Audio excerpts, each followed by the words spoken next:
What's going on, everybody? It's Fragged Out, Swagged Out, and you already know why I'm here. And yeah, I've been missing for a while because I've been doing things, but I'm here again. And today, I'm going to speak about a fragrance that I just found out about 2-3 months ago, something like that. And the fragrance is from Zernell Gilly Fragrances. It is called Disco. If you don't know about the fragrance and you want to know more about it, I'm going to tell you about it.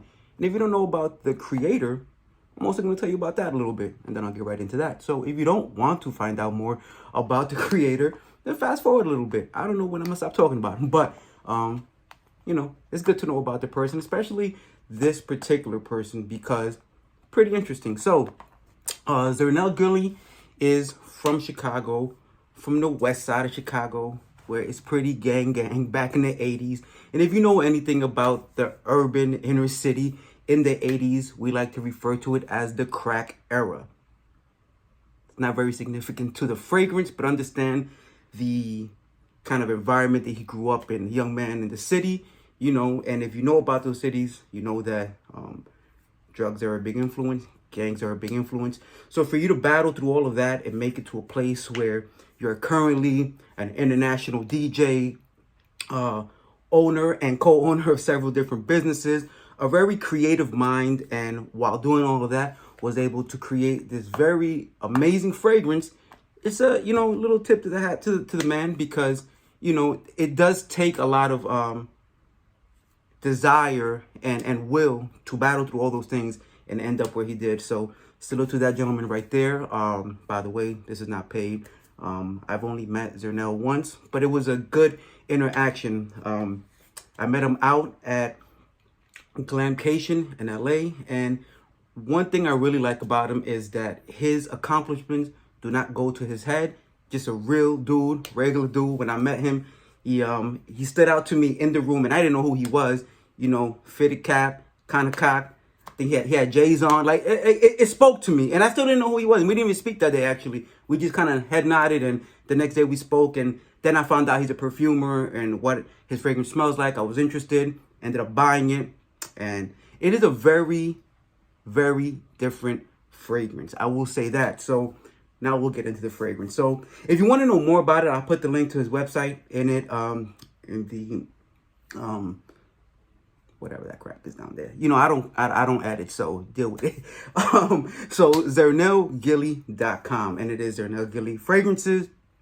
This fragrance right here, Disco, obviously based on his love for music, being a DJ in the music world. He trying to merge those two worlds, and you have this. This is his first fragrance. He is coming out with some new ones currently as we speak. So they might be on his website by the time you check it out, if you check it out. So this fragrance right here, Disco, it says a signature scent, worthy unisex fragrance. Okay. I don't believe in signature scents because I have way too many fragrances. But there is something about this fragrance that does lean to the everyday use. You can wear it out to the grocery store. You can wear it to work. It's not offensive. You can wear it on a date. It has that something that it smells good enough that you want to get closer. Like it's very much a multi-tool kind of fragrance, which is why it is really nice. Now, what category does it fall under? Well, according to the creator of the fragrance, nothing. It just is what it is. And I like that. He gives you, the user, or myself, the opportunity to put it where we want. And how often do we smell a fragrance that has a category and you smell and you're like, it doesn't smell like that, or I don't smell this, or I don't smell that, or we become overly critical. He didn't call it anything. It's just a unisex fragrance that smells good. Now, the notes are bergamot, lavender, jasmine, grapefruit, saffron, cardamom, tea, tobacco, amber, cedar, myrrh, patchouli, and vanilla bean. And it's a lot of those things, and it's a lot of blends of things, which sometimes you get more of the blend than the individual note. So this is the box. Really nice box. This is an indie house.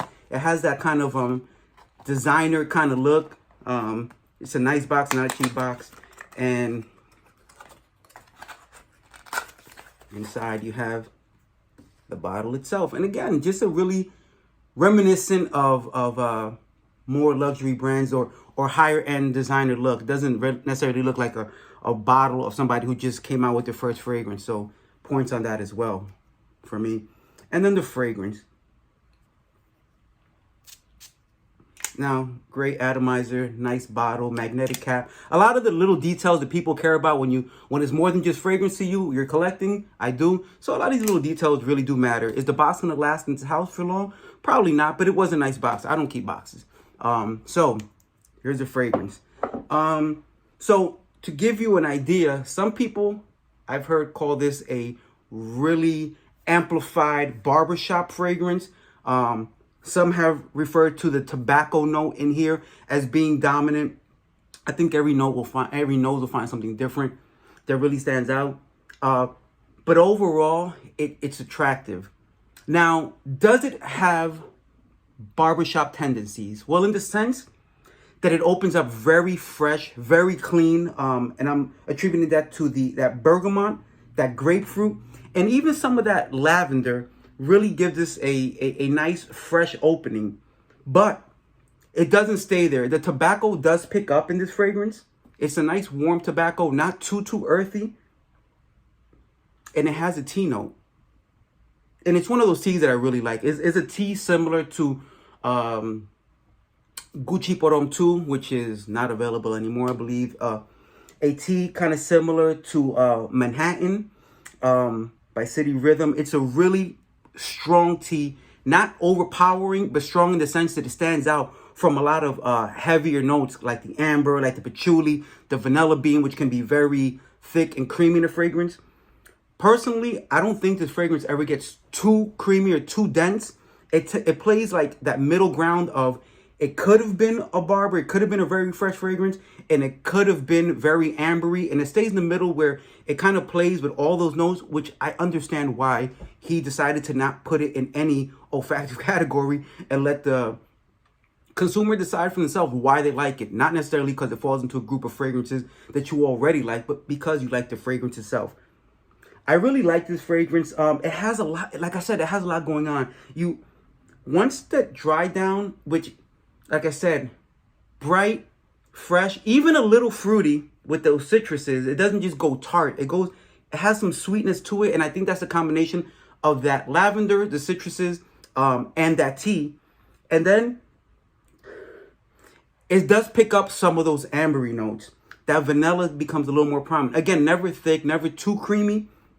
I don't get too much patchouli here, but you get some of the spiciness that's going to come with that myrrh and that sweetness from that sweet kind of spicy combo that Saffron provides. So like it's all over the place, but really balanced. Like it never goes too far from the center. It just takes you through some of the things you like of sweet fragrances, some of the things you like from fresh fragrances, and some of the things you like from those ambery fragrances, but very, very well balanced.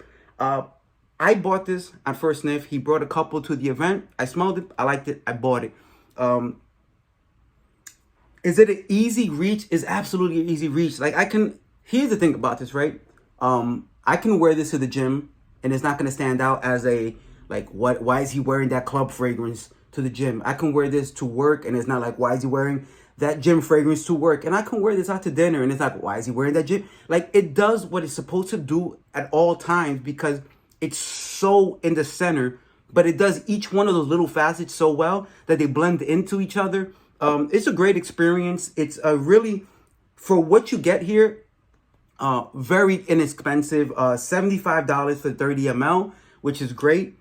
And this is just the beginning. Like I'm really interested to see what Zernel does moving forward, because if this is his introductory fragrance to the community, to the industry, first time out, such a great fragrance. I would like to see what else he comes out with. But if you are interested in something new, if you like a lot of those details that I just mentioned in the fragrance, then check out the link in the description. That's the word I forgot earlier, description.